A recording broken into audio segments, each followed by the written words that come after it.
We have a lot to talk about. Let's just get this out of the way here. I apologize. Okay, I got sick, really sick 7 days ago.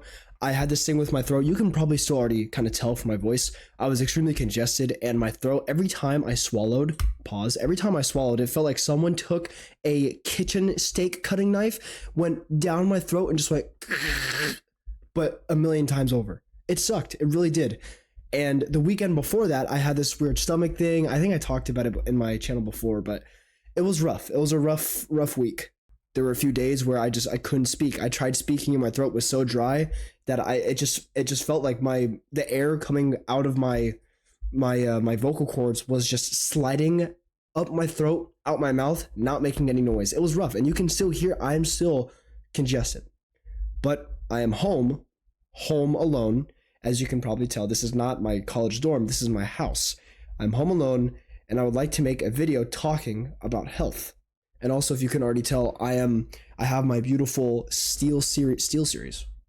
Secret Labs. I have my beautiful Secret Labs gaming chair. I have my double monitor setup. I have my computer right here, my awful cable management wires over here. I have my can of Coke Zero. So it's a pretty good day. I just got back from the doctors and the dentist. I had to take care of both in one day for some scheduling shit. It was a good day. It's a pretty good day. I'm on spring break right now, so I've got the rest of the week until I have to move all the stuff back up to college, which will be interesting, but we'll get through it. So I want to talk about health today. When I was sick, and almost every time I'm sick, I get sick quite a lot, at least 2 times per year, which you might be thinking, well, dude, that's not a lot. That's, twice per year. When I say twice per year, I mean seriously sick twice per year. I get sick probably once a month. And when I say sick, I mean a minor common cold. Like what you hear right now, my voice is congested. That's usually what I'll experience at least once a month, especially during the summer months. Last semester, I got super sick. I was sick for about 4 days. My stomach was just absolutely disgusting. I felt nauseous and I felt awful vertigo. I couldn't stand for too long. And then 2 weeks ago, I had this weird thing where I drank 2 expired protein drinks and my stomach felt like I made this joke earlier. Thanos snapped the gut biome in my stomach and I had a waterfall coming out both ends of my body. Pretty disgusting. Don't worry about it. And last weekend, I had to deal with this, a pretty rough cold. So there's been one thing that's been consistent among every single time I've been sick recently and across my lifetime. So there's one thing that when I get sick, I have a tendency to projectilely vomit everywhere if I drink more than 1 sip of water at a time. I get extremely dehydrated when I'm any sorts of sick. Either it's a common cold, or I feel nauseous, or it's a stomach bug. I get extremely dehydrated. And if you don't know me already enough, I love water. I advocate everyone should be drinking water. I love it. It's the best drink in the entire world besides Dr. Pepper, but that's a topic for a different day. I'm a big enjoyer of water.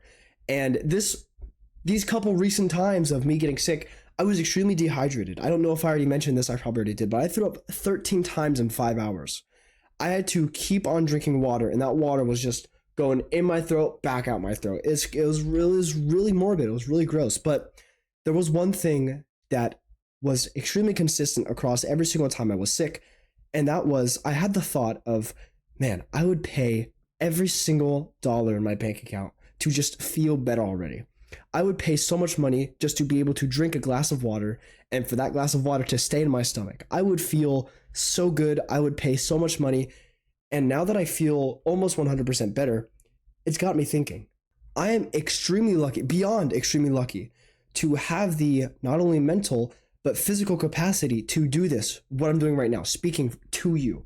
I have the infinite, it's like I found the leprechaun, strangled that bitch ass, put my hand in his pot, and took out the luckiest coin I could find. That was a weird analogy. I don't know why I did that.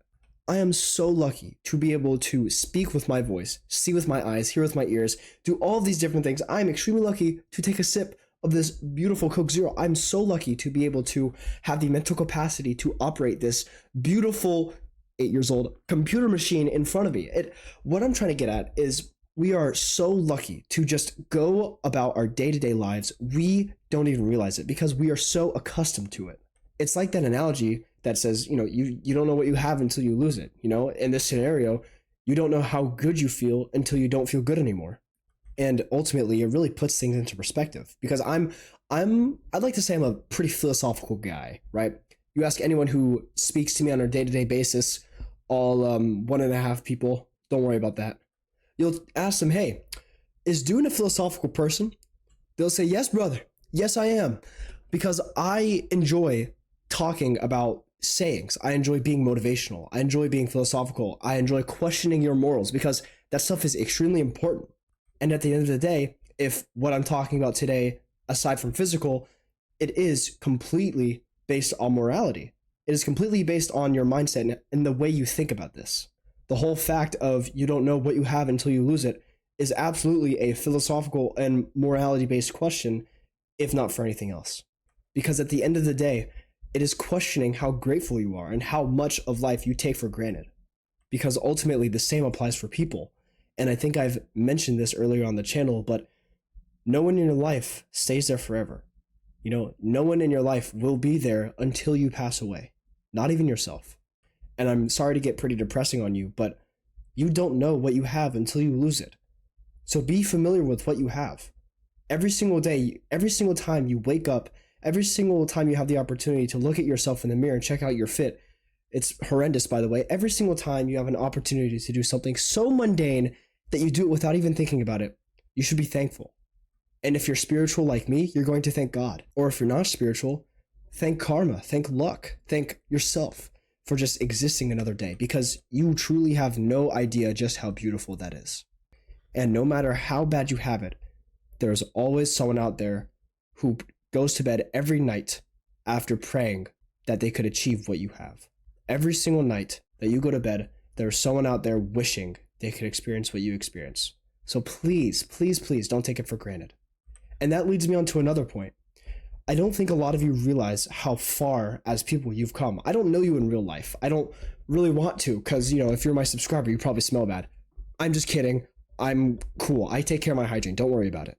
I was watching David Goggins the other day, right? Sorry, you know, I don't mean to go all Alpha Sigma leader of the pack gorilla on you guys, but I was watching David Goggins the other day. I was doing, the other day, I mean 2 weeks ago, I was doing cardio in my college gym, and I came across a TikTok video of David Goggins, and it got me thinking about this quote, right? I don't know if this was from David Goggins, but someone made a quote that said, "You are exactly what and who you used to pray for years ago."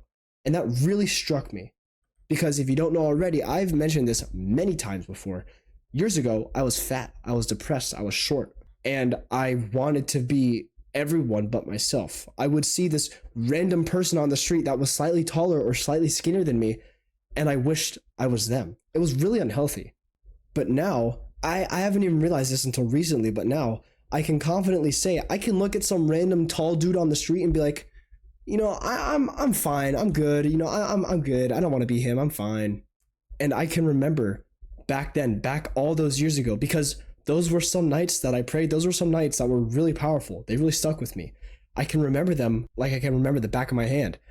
There's nothing really special back here. I don't know. I want it to be funny. But those nights where I was deep in prayer and deep in thought, I wished I was a little bit taller. I wished I was thinner. I wished my voice was deeper. I wished my hair was longer. I mean, you guys hopefully didn't know me a few years ago, but I got everything I asked for. I have a car now. I have a family. I have a girlfriend. I'm 5'10", 5'11", actually. As of today, I am 5'11" because I went to the doctor's office, and I weigh a little bit less. And my muscles, don't worry about that one. But I am so fortunate, and I am right where I wanted to be 3 years ago, and that makes me happy. But it also gives me a little bit of an existential crisis. So all in all, just be extremely grateful for what you have. Be grateful that you're not sick right now, because being sick sucks. And ultimately, I don't know what you're going through. I don't know what you're dealing with, but whatever it is, I really hope you get through it. And I know you can, and I know you will, because you don't really have another choice. And to those of you who need it, I do believe in you, because if I can do it, I know you can do it too. Stay safe.